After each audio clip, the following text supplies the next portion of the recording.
देश की finance minister Nirmala Sitharaman ने एक चौंकाने वाला बयान दिया है। दरअसल 2024 के लोकसभा चुनाव में ना उतरने के सवाल पर निर्मला सीतारमण ने कहा है कि उनके पास चुनाव लड़ने के पैसे ही नहीं हैं। उन्होंने ये भी कह दिया कि देश का सरकारी खजाना उनका अपना नहीं है। भारतीय जनता पार्टी ने उन्हें इस साल चुनाव लड़ने का ऑफर दिया था।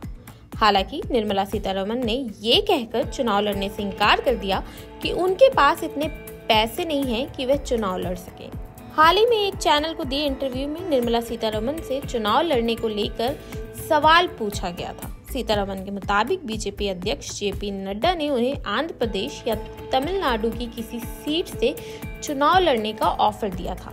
इस पर उन्होंने कहा, हफ्ते या 10 दिन तक सोचने के बाद मैं वापस गई और कहा कि मैं शायद नहीं लड़ पाऊंगी, मेरे पास इतने पैसे नहीं हैं। इसके अलावा आंध्र प्रदेश या तमिलनाडु का विकल्प होने पर यह भी हो सकता है कि लोग ये देखें कि आप स्थानीय हैं या नहीं, या फिर आप उनके समुदाय से हैं या नहीं, इसलिए मैंने चुनाव लड़ने से इनकार कर दिया। निर्मला सीतारमण ने कहा, मैं उनकी आभारी हूँ कि उन्होंने मेरी बात मानी और अब मैं चुनाव नहीं लड़ रही हूँ।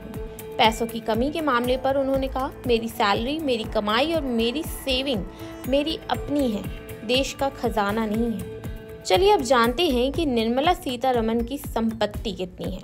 एक वेबसाइट के मुताबिक वित्त मंत्री निर्मला सीतारमण की कुल संपत्ति 2,50,99,396 रुपए है।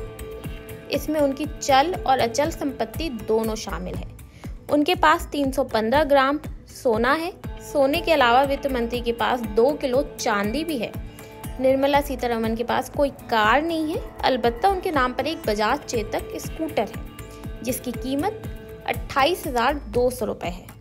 वित्त मंत्री निर्मला सीतारमण के पास हैदराबाद के नजदीक करीब 16 लाख रुपए की एक और कृषि भूमि है। उनकी अचल संपत्ति का मूल्य 1,87,60,200 रुपए है।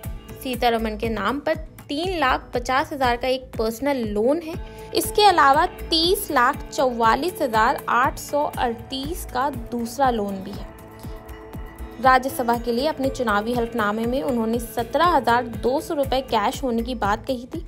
इसके अलावा बैंक एफडी के तौर पर 45,04,479 रुपए की जानकारी दी थी।